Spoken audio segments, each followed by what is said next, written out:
Yields back, and I recognize Mr. Ezell for 5 minutes for questions. Thank you, Madam Chairman, and thank you all for being here today. Appreciate all of you and your hard work and dedication. Vice Admiral, we have a town in my county named after you, but we pronounce it a little different there in South Mississippi. So Goche is the way we say it, but we'll just leave that to us. So anyway, as you know, one of the few remaining United States shipbuilders is in my county district, Huntington Ingalls. And what can we do, what can be done to encourage the greater use of United States flagged vessels to ensure that ships coming through our ports are held to the highest mechanical standards? Yeah, thanks, Congressman. I think I might be named after somebody who grew up in that town. But the Coast Guard works very hard to assure that with the number of foreign flag vessels that call in U.S. ports every single day, that we maintain an equivalent level of safety. We do this through the International Maritime Organization. Actually, they're meeting this week on a number of issues of emerging technologies. So we've done things like worked on the standards of training, watchkeeping, and certification for all mariners, U.S. and international. We want to do this in a way, sir, that doesn't disadvantage our U.S. mariners so we can have the equivalent levels that global shipping and global crews on vessels have to adhere to. Thank you. Additionally, do you think this incident could be a cause for recommending harbor tugs escort large ships through larger channels? And if so, do you think this incident could have been avoided?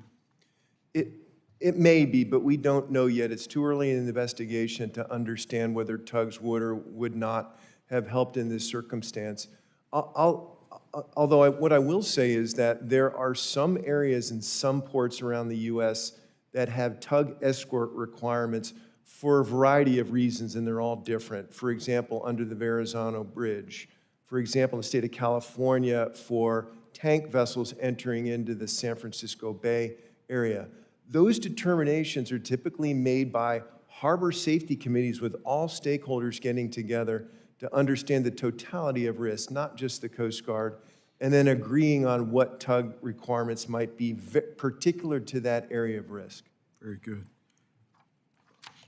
Administrator Batt, I noticed in DOT FY 2025 appropriations budget request that there were no additional funds provided beyond the annual $100 million authorization in the Emergency Relief Fund. Given the backlog of requests and unmet needs, especially in Mississippi, how do you anticipate fulfilling the request for all highway projects and this bridge?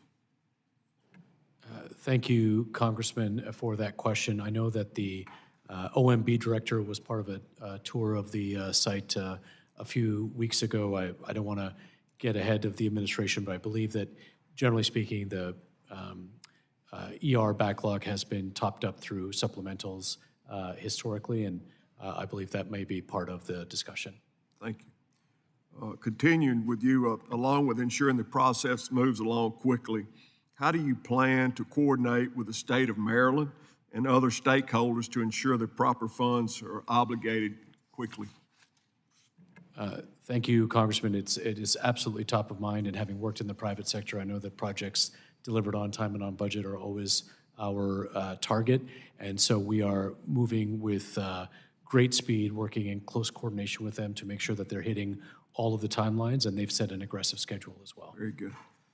Chair, how many, it's been reported the actions taken by the vessel and the state police who took swift action to minimize the casualties. In the future, how can we better improve the communication between vessels, people on the bridge, and emergency responders? Well, that is part of our investigation, and we'll look at that. It was key when the pilots reached out to the dispatchers and the dispatchers called MDTA police. It was a very quick notification to shut down operations on the bridge, and everyone just involved in that it was a heroic effort, certainly. So we will look at that as part of our investigation to determine what should be the standard going forward. Thank you, and thank you all again for being here today. And Madam Chairman, I yield back. Thank you. The gentleman yields, and I recognize Mr. Auchincloss for 5 minutes for questions. Thank you,